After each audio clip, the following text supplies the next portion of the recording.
and Brian Flores, the makings of an amazing defensive coach. Translation, Kyle Wilson's going to go 0-6 in division year 1 and year 2. Or you could get that second pick if you're the Jets, and you could get 3 first-rounders for it, a couple seconds potentially, and you've already got, because of the Jamal Adams trade, multiple firsts. And you could stick with Sam Darnold, who's been in the league, who now understands the National Football League, and support him with 7, 8, 9 first and second round picks the next 2 years. So I look at the Jets and I think they're gonna eventually screw it up because they're the Jets. And they're gonna, if you go look at what the Jets are doing, I understand them moving off Sam Darnold. He hasn't won, and GMs and coaches like their own quarterback. So they're going to move off Sam Darnold. But it's going to be a revolving door of losses because they're going to bring in a rookie quarterback, and he's going to get his butt handed to him by Belichick, Brian Flores, and Sean McDermott. Defensive coaches that are elite in this league eat rookies for lunch for 2 years. They eat them for lunch, and Kyle Wilson's going to have to come in and start Zach Wilson. And you don't even know if Robert Saleh can coach. You have no idea. So he's going into now the best coached division in the NFL in terms of defense. McDermott, Flores, and Belichick with a rookie quarterback. Or you can stay with Darnold and get multiple first-rounders, your own from the Jamal Adams trade and from that, moving your number 2 pick. And just give him an all-star. You could solve every issue by the second round this year.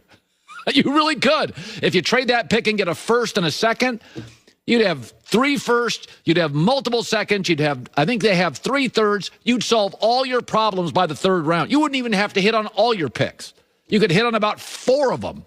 Get a corner, get a pass rusher, get a wide receiver, and 1 more offensive lineman. 4 of your 6 picks you're solved, and you have cap money, give Sam some players. But, I mean, you give these teams all these picks, and like Houston, you're going to get a boatload of picks. They'll screw it up. So if the Jets move off Darnold and get, you got this quarterback, and you still got to be able to make it work. And the idea that I'm going to have a rookie quarterback in New York in that division against those coaches, Buffalo's a great football team. Belichick somehow last year won 7 games, and Miami's really close to being an excellent team. They're in the rebuilding process. They're 1 draft away. And you're going to bring in the kid from the Mountain West Conference. God, good luck with that. Joy Taylor with the news. No. Turn on the news. This is the Herdline News. Sponsored by Mercedes-Benz. The best or nothing. Well, Tom Brady made a huge shift in his career last season, joining a new team in a new city. And his trainer, Alex Guerrero, explained some of the ways that Brady adjusted his workout and health regimen to fit in his new life. He said this was an unprecedented year, not to mention a new city. This year, we included pool workout and, of course, even a park eviction. We worked on a number of things to prevent overload to his elbows and shoulders and maintaining mobility and strength through his hips and spine. But the constant through it all was the hard work and determination that propelled Tom personally. Guerrero also said that Brady's become more flexible with his diet and found more balance with his food. He said we believe in variety. If he wants pizza, he'll eat it. He just wants it to be a really good slice, and he doesn't do that often. We talk about Tom Brady's CP12 method and everything that he puts to his body, and similar to LeBron, spending a lot of money investing in his body in the offseason and having a trainer and traveling with his trainer and the nutrition. And we kind of gloss over that. But when you really listen to what he's saying and think about how much extra work that is, there's a reason why LeBron and Tom Brady have the bodies they do. Now, obviously, some of it is luck, but it's not all luck. It's hard for us as regular people who are like, I want to get in shape. I'm going to eat healthy just during the week. And then, you walk past the cupboard and there's some chips in there and you just maybe have a few. It takes a lot of discipline to daily give up things that make you happy in order to achieve an ultimate goal. It's a lot of extra work. Yeah, I think I'm reasonably disciplined, but if you give me chicken nachos at any point in the day, I'm going to worry about the repercussions later. I'm not going to lie to you. I don't care about the repercussions. Right. And Tom Brady doesn't do that. It's really, Yeah. you don't give him enough credit. Ron, too, and Russell, obviously, just how much effort they put into the nutrition training. The Bucs dropped their 4th game in a row last week. 24-113 loss to the Raptors. Giannis had 10 rebounds and 8 assists, but his last week came with 6 minutes left in the game. However, he doesn't think it's time to worry about the team just yet. He said, I kind of have a feeling everybody's in panic mode, which should not be the case. You've got to look at the bright side of it. You still have another opportunity on Thursday. So getting better, watch the film, improve, keep everybody in a good place. It's not the end of the world right now. This is kind of my issue with the Bucs last season. Not that Giannis didn't have MVP season, but it just Bucs are kind of getting into the basically where, like, I've heard enough about how great you guys are, the MVP, and have all these exciting pieces.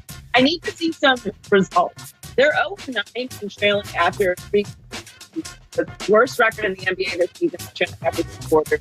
They were outscored 12-4 in the final 5 with the Raptors. And if you just look at the last 3 seasons, the way that the Bucs have finished it, 2018 lost the first round to the Celtics in 7. 2019 lost in the Eastern Conference Finals to the Raptors in 6. And last year they lost in 5 to the Heat in the Eastern Conference Finals. Where are the results? Yeah. Yeah, it's a fair question. I'm going to ask Antoine Walker that in 10 minutes. Totally fair question. So Draymond Green spoke about this week about the double standard he sees between how players are treated when they ask for a trade and how teams treat them while they're looking for a trade. And LeBron joined the conversation last night, and he fully agrees with what Draymond said. It's the narrative of what the league has always been. And, you know, from a team's perspective, they've controlled the narrative. They've controlled the narrative of how players should be, how they should act, how they should, treat their organizations. We just want people to understand that it's 2 sides of the coin. It's not just one-sided.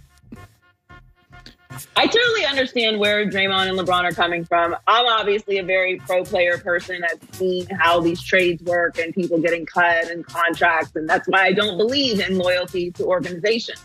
But there's a structure to the sport. There's a structure to the business, and it's agreed upon between players and organizations. It's called the CBA. If you don't want trades anymore, which, let's be honest, don't just benefit organizations. James Harden wanted out to leave the Rockets, so he got a trade to the Nets. We've seen this happen many times where it benefits the players. I don't actually think that fans and media are very lenient with organizations if they do a bad job. Deshaun Watson is in a terrible situation. Nobody's saying Deshaun Watson needs to be rebuilt in Houston. No one's mad at Deshaun Watson. There's plenty of organizations like the Detroit Lions, the way that they treated some of this. Fans are actually pretty fair. I think that what Draymond is trying to explain, that there's a real personal side to this. Like Blake Griffin sitting, Andre Drummond sitting. It affects you personally to not be able to go out there and play. How can a organization can do trade these players and keep them healthy, not for trade value? There is a personal side of it. You have kids, you have a family, that's very stressful, and fans sometimes get it. Yeah. Good stuff, Joy Taylor with the news. Well, that's the news. And thanks for stopping by. The Herd Line News. Yeah, by the way, Giannis, I remember watching a 60 Minutes piece about 3 years ago on how great Giannis was. He was the next LeBron, and I just rolled my eyes. He can't shoot. He can handle the ball okay, but he doesn't control the tempo of a game. And I've always said this. Most bigs, I don't want touching the ball with 4 minutes left because they can't shoot free throws. Giannis is decent at that. But the idea that Giannis is going to take over this league is laughable. He doesn't sell shoes. He's not as marketable. He doesn't control games. You don't want him. If he's behind late, he's useless. Antoine Walker, who played 12 years in this league and was also a champion and also a 3-time All-Star, his thoughts on Giannis. It's not that I don't like him. I just think we elevated him to a space he wasn't close to being ready for. That's next. You know, it's time to kick off a new year with a fresh pair of boots from our friends in Austin, Texas, called Tecovas, Tecovas. You've heard us talk about them before. There's a quality you can feel from the moment you put them on. They're comfortable right out of the box. The compliments, they're compliment magnets. Traditional cowboy boots, they've got them men's and women's. They've expanded both their lineups this year. They can go calfskin, they can go exotic ostrich cayman,